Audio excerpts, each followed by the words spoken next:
नमस्कार। खेत खजाना में आपका स्वागत है। आज 30 जनवरी है और दिन है रविवार। खेत खजाना यूट्यूब चैनल को आप सब्सक्राइब कर लीजिए और सब्सक्राइब करने के साथ साथ बेल आइकॉन की घंटी जरूर दबाइए ताकि वीडियो अपलोड होते ही सबसे पहले आपके मोबाइल सेट पर पहुंच जाए। आज विशेष वीडियो का दिन है और विशेष वीडियो में आज बात करेंगे सरसों का बाजार। जो नई फसल आ रही है उस फसल का जो बाजार है वो किस तरह का रहने वाला है और कॉटन खली के व्यापार को लेकर के क्या नई खबर है। तो बात शुरू करते हैं सरसों से। सरसों की पहले अपडेट आज की देख लेते हैं। आज भरतपुर का बाजार 7500 रुपए के आसपास कारोबार करता हुआ दिखाई दिया है। हालांकि आज कोई कारोबार वहां हुआ नहीं है, लेकिन बंद जो भाव होते हैं उसके अनुसार वहां के जो व्यापारियों का मानना है कि अगर आज मंडियों में आवक होती है और कारोबार शुरू होता है तो भाव 7500 के आसपास खुलना चाहिए।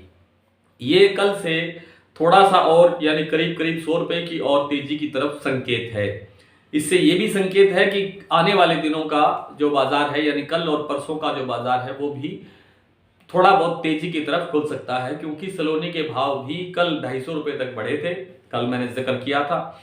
और जो भरतपुर के भाव हैं उनमें भी वृद्धि दर्ज हुई है। जयपुर का भाव भी बढ़ा है, तो कल का भाव थोड़ा और बढ़ना चाहिए क्योंकि आवकें भी टूट रही हैं। अब बात करते हैं कि सरसों का बाजार नई फसल के साथ कैसा होगा।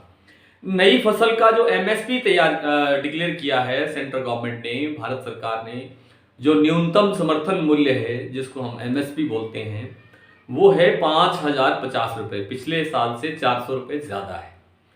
तो अब ये एक चीज तय हो जाती है, एमएसपी का अर्थ यही होता है कि इससे कम मूल्य पर बाजार में फसल नहीं बिकेगी।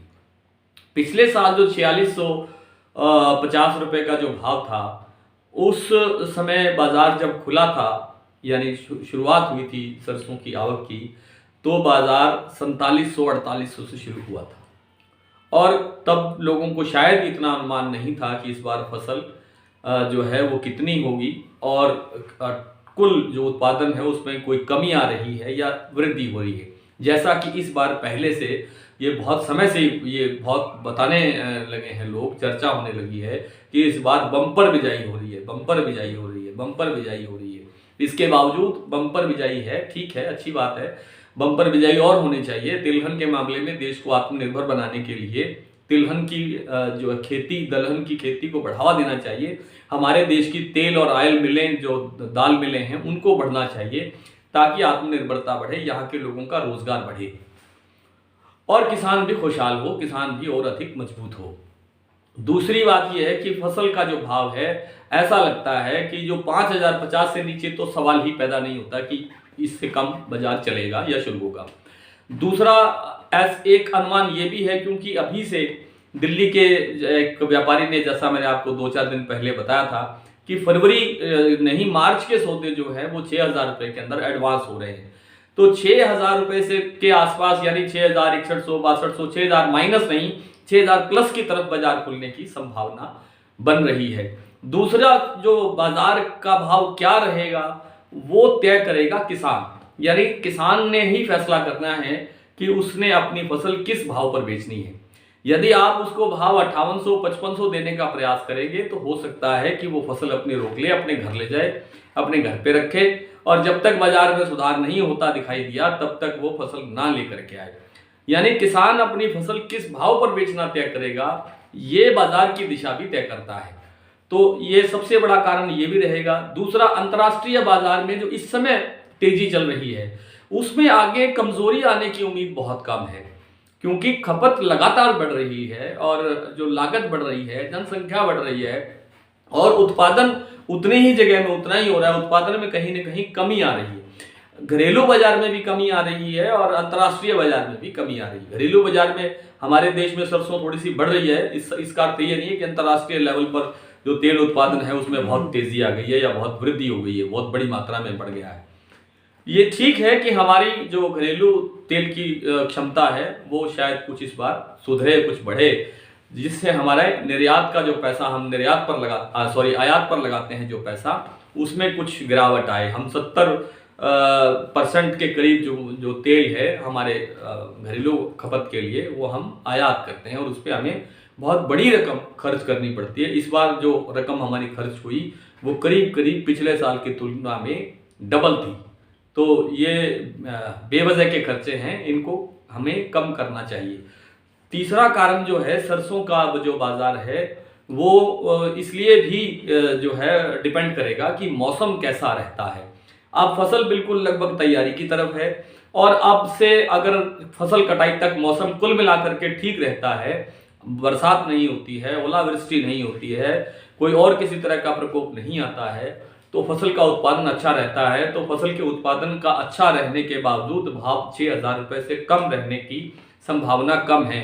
और इस बार भी जैसे इस साल हमने देखा कि कई बार बाजार 8,000 8,500 के घरों में भी आम मंडियों में सरसों बिकते हुए देखी गई है। हो सकता है कि 8,500 9 तो शायद ना जाए, लेकिन 8 उठ के घरों में 8,000 के आसपास के बाजार किसी भी समय नई सरसों का भी बनने की प्रबल संभावना है। कुल मिलाकर के अंतर्राष्ट्रीय बाजार की जो स्थिति है वो हमारी उत्पादन क्षमता और किसान का फैसला, ये तीनों ही बाजार का भाव तय करेंगे, लेकिन भाव 6,000 रुपये से कमजोर रहने की कोई संभावना नहीं है। एक छोटी सी खबर है कॉटन बाजार के लिए, खली के लिए ये चर्चा हो रही है कि जी बाहर से आयात हो जाएगी खली, दक्षिण अफ्रीका से आ जाएगी खल जिसको बोलते हैं, उसके आने से बाजार कमजोर हो जाएगा।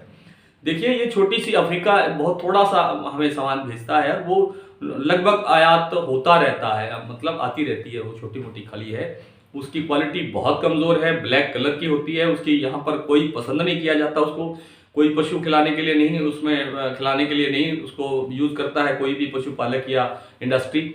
लेकिन उसका उपयोग कहाँ होता है, जो एक गुजरात के सौराष्ट्र इलाके के अंदर जो मिक्सिंग प्लांट चल रहे हैं वो असली खल के अंदर उसको मिक्स करने के काम आती है, ताकि उसकी जो क्वांटिटी है वो बढ़ जाए, क्वालिटी नहीं, क्वांटिटी बढ़ जाए।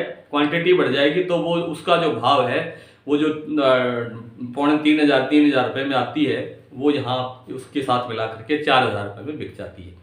तो उसका कोई लेना देना नहीं है कल के बाजार से। और कल में फिलहाल मंदी की संभावना नहीं है। कॉटन बाजार की जो खबर थी वो मैंने आपको कल बताई कि जो मीटिंग थी सेंट्रल गवर्नमेंट की वो 10 फरवरी तक स्थगित हो चुकी है। अब सारा दारोमदार आवक और बाजार पर है या अंतर्राष्ट्रीय लेवल पर जो मार्केट जो कहेगी उसी हिसाब से बाजार में चलना है। और बाजार में, अंतर्राष्ट्रीय बाजार में कॉटन में तेजी है, खल में भी तेजी है, बिनोला में भी तेजी है, बिनोला तेल में भी तेजी बढ़ रही है। तो ये कुल मिलाकर के आज के विशेष वीडियो का विषय था। आपसे कल फिर मुलाकात होगी, तब तक के लिए नमस्कार।